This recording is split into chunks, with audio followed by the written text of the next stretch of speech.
Canyon Ambush. Alright, let's have a look here. First up for the Ryders, we have the killing feature piloted by Finks. It is a squid with a Gatling, a Banshee, and a Carronade.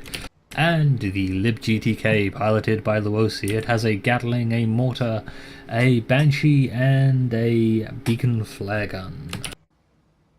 Then we have the Imperial Moth piloted by Merwin. We have the Gatling, a Mortar, a Gatling again, and a Beacon Flare Gun. And we have the Narwhal, piloted by Captain Scorbeard. It's a Whatcher fish with a Gatling and a flamethrower. And I think we're about to play Ring Around the Canyons here, as Killing Feature and LibGTK move down the east side of the map, whilst Narwhal and Ephemeral Moth move up the west. That gives us time to chat about the weather, or what our favourite brand of washing powder is. Yeah, this is always an unfortunate possibility on Canyon Ambush. You can end up going Ring Around the Roses. Of course, it does lead to some interesting confrontations in the centre, because especially with the willingness of Finks and Lou to become a little bit separated here, it gives the killing feature the ability to move into position. And oh, we have a pause. And Kudger's we have some issues or something. Yeah, we have a pause, which means that probably means that Kaj has lost connection.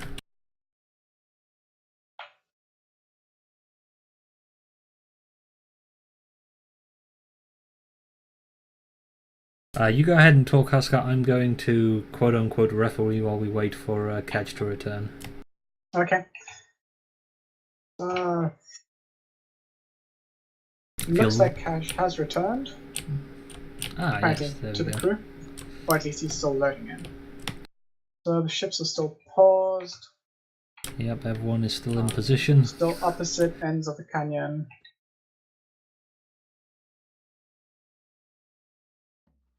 So how's the weather been at your place? Grotty. It has been raining from what I remember, although I think today was pretty good. It was nice and sunny.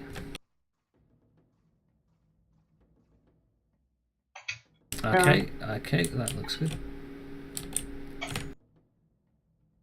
Yeah, everyone's stationary. The Narwhal has, I think, drifted a little bit into the mountain, which is always fun. And we are unpaused and off. Awesome. It always gives the engineers a little bit to do while the pause is going on. Wow, this is where you check to see if everyone has been diligently buffing. And of course, killing feature, all shiny and golden.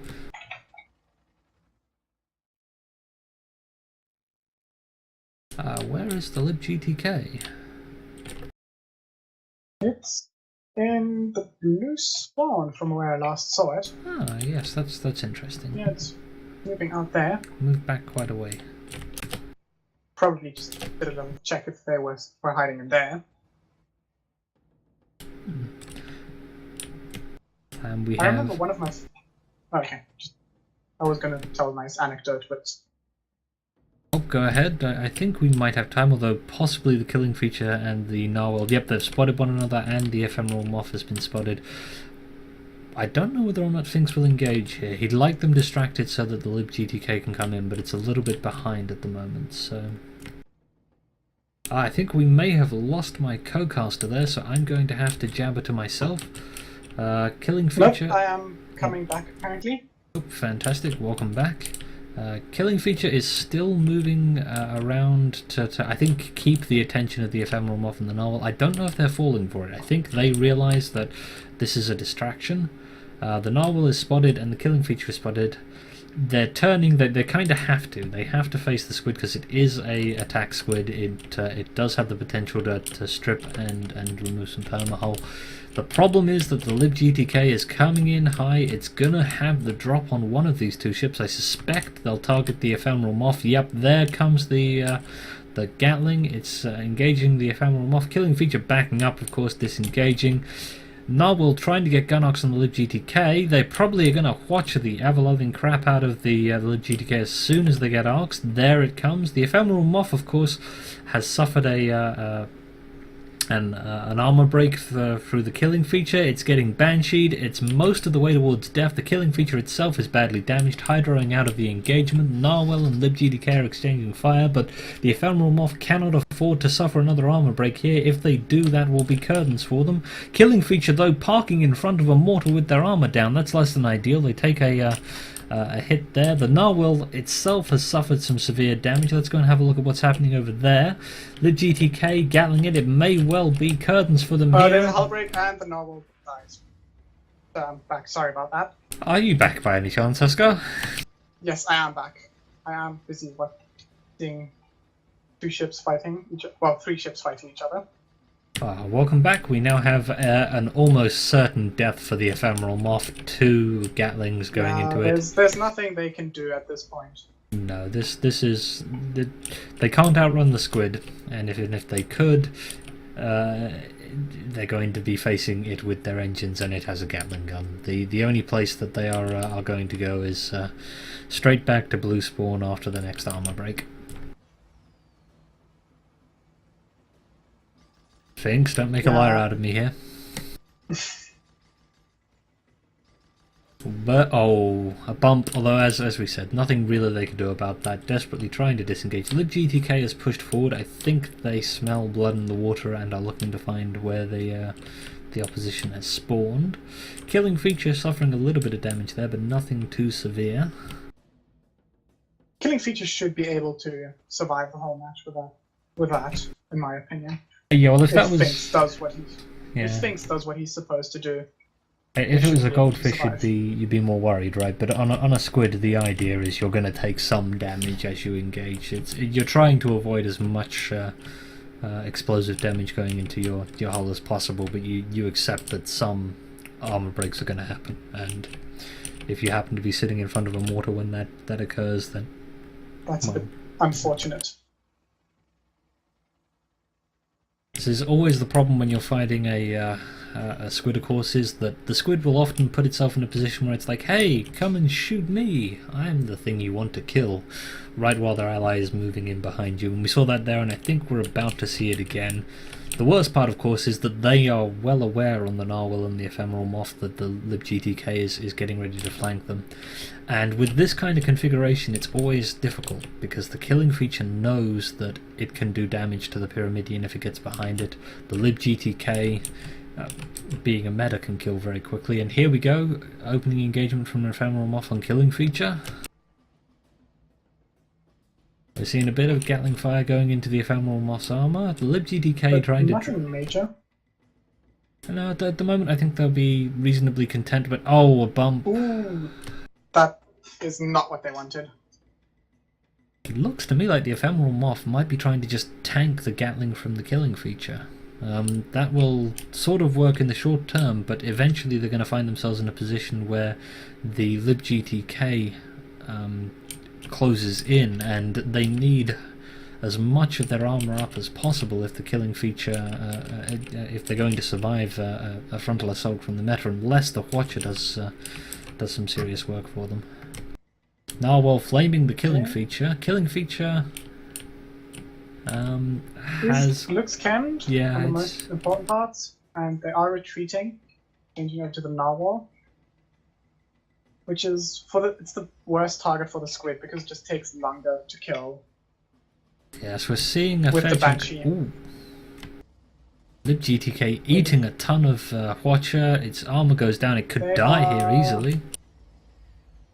They managed to just get the hull back in time, but the narwhal also barely survives the banshee.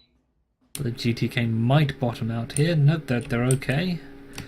Narwhal will almost certainly want to Watcher them again. If their armor goes down and the Watcher is firing at them, that's the end for libGTK. But the Narwhal, most of its shots appear to go. That was a beautiful Hydra dodge. Yeah. Which killed the balloon. Dead balloon is better than a dead ship, right?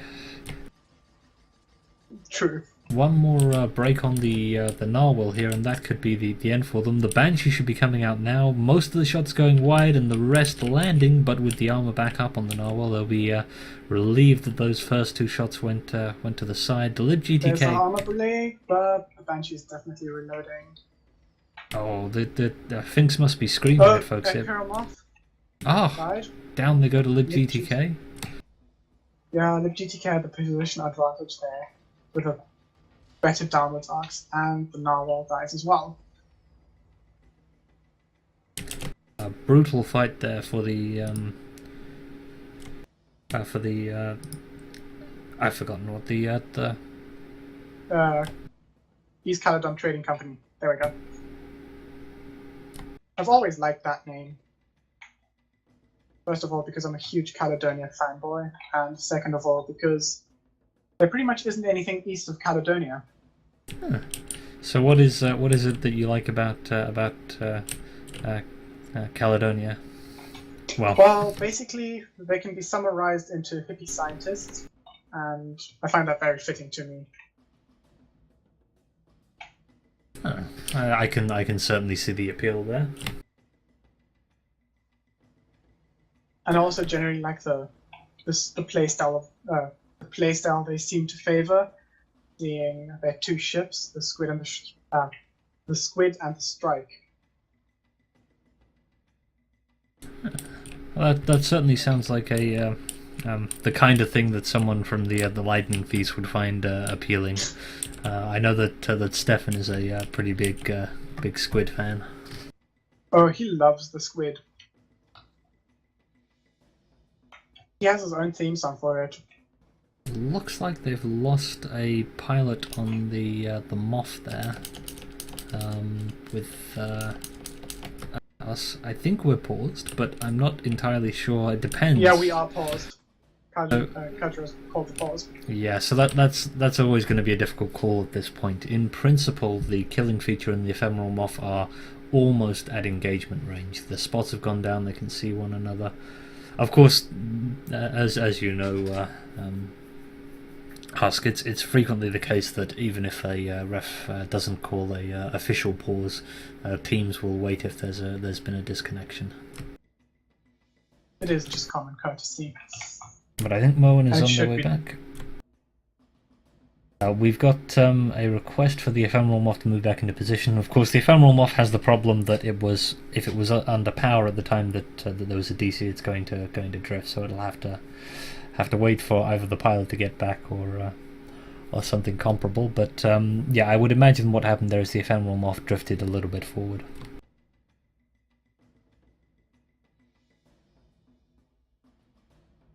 So, looking at this, the Lib GTK and the killing feature have both suffered permahull damage. In the Lib GTK's case, a Gatling will probably kill it if it breaks the armor. A couple of hits from a Gatling will probably be enough to finish that off. So Lou and Finks have got to be contemplating here something along the lines of they want to get the killing feature targeted and kill one of the opposition as fast as practical. Okay, so we have a spot on the narwhal again, and the Imperial Moth. Okay, looks like everyone is ready, so I think we're about to see a restart. There we are, and okay. The game is paused.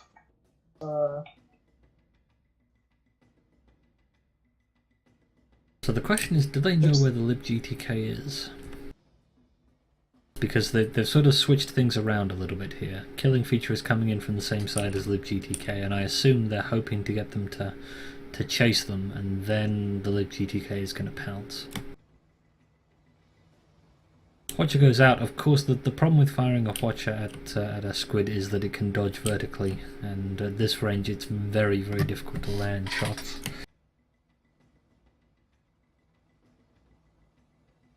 Lib GTK now coming out of cover. I don't know if they've been spotted. It's kind of difficult for folks to see them from here. The killing feature has gone low and is, I think, trying to drag folks forward. I doubt. No, it's pretty much impossible to see the Lib GTK at this moment. Maybe once those clouds pass. Yeah, so Killing that's Feature strong, is... maybe. Oh, they get rammed. I think they're trying to force these two ships to face towards them and get the engagement as broadly as possible. The Ephemeral Moth is not in a nice spot here. The Gatling is coming out from the LibGTK. And Oh, unless something very weird happens, there's a hull break. This is probably game. Not entirely yet. well, following the LibGTK, it's got good shots on the Ephemeral Moth. Another armor break here should do it. But the The Ephemeral Narwhal Moth- also has suffered some perma damage. From Yeah, the Squid. Killing Feature got its Banshees on it. The Ephemeral Moth is trying to run away. The Narwhal will probably disable the LibGTK with their Watcher here. The LibGTK actually managing to keep most of their important guns alive. The Killing Feature coming in on the Actually, Ephemeral none of the Moth. guns died on the LibGTK. Yes, you're entirely correct. Now the LibGTK is hydroing up. They are getting Gatlinged. If their armor breaks, that could be the end for them, but their armor is still in decent enough shape. And there's the hull break on the Imperial Moth. There's another hull break, and the Banshee's going out. One more Banshee would do it. LibGTK goes down. Killing Dead. Feature has a decision to make. Do they try and kill the Ephemeral Moth? If they stay and get Watched, they'll almost certainly die themselves, but they know they're stage 3. They know they're badly damaged. Oh, they eat a Watched at the backside. That could leave Killing Feature very vulnerable. They shoot vent down. Now the Ephemeral Moth's balloon is badly damaged, which means that Narwhal is going to have to do this on its own to start off with. Killing Feature will want to try and get There's away the as hull soon as break. practical. Hull break, but Watcher is going to take No time to get Watcher. across. There's Killing Feature hydroing out of this engagement. Now, they may try and keep this fight going because they know that if they can just dodge the Watcher and keep their engines alive long enough for the LibGTK to get in, then whatever the LibGTK engages will probably end up killed. Killing Feature probably about to lose its armor again. I don't think if they were fighting with the Narwhal alone that would be a major problem, because it just takes too long to get the Watcher back into arc. Exactly, yeah. Well, they are deliberately, from the looks of things, moving away from the Ephemeral Moth, keeping themselves out of mortar range, so that if they do get Gatlinged, the principal threat from the Gatling isn't it breaking the armor, but rather it damaging the engines. Yeah. Okay, so the LibGTK slowly moving back in. I think they're setting up for an ambush here. The Ephemeral Moth and the Narwhal probably know where the LibGTK is, broadly speaking, going to be coming from. It's unlikely to be coming from the direction that the Killing Feature has their attention fixed to. On the other hand, there's a massive cloud that will obstruct any possibility of them spotting the LibGTK until it's had a substantial number of Gatling shots unleashed. And here it comes. And if it should keep the cloud cover for a long time. And yeah, it's engaging the Imperial Moth. Both of them are now, but Moth is hydroing out of there. LibGTK eats a ton of Watcher. The Gatling survives. And most of the engine, well, the turning engine, no, main engine and left turning engine are down. So they are pretty much disabled, and there's a hull break on the LibGTK. But the Ephemeral Moth is also suffering Gatling fire. Their armor is actually in decent condition for the time being, though. Good mallet hits from their engineer. The LibGTK is probably going to suffer a ram here and die, potentially. Oh, they get their armor back up just in time. Killing Feature eats a Watcher to the backside. Load of permahull goes down. Substantial disables on their engines. The Killing Feature is basically out of this engagement for the time being, but the problem the Ephemeral Moth now has is that they are facing a Gatling going straight into their armor. LibGTK loses their hull, but nope. The Ephemeral Moth, that ram may have severely damaged the LibGTK, but it killed them too. And so that's a 5-1 victory for the Ryders over the East Chaladon Trading Company.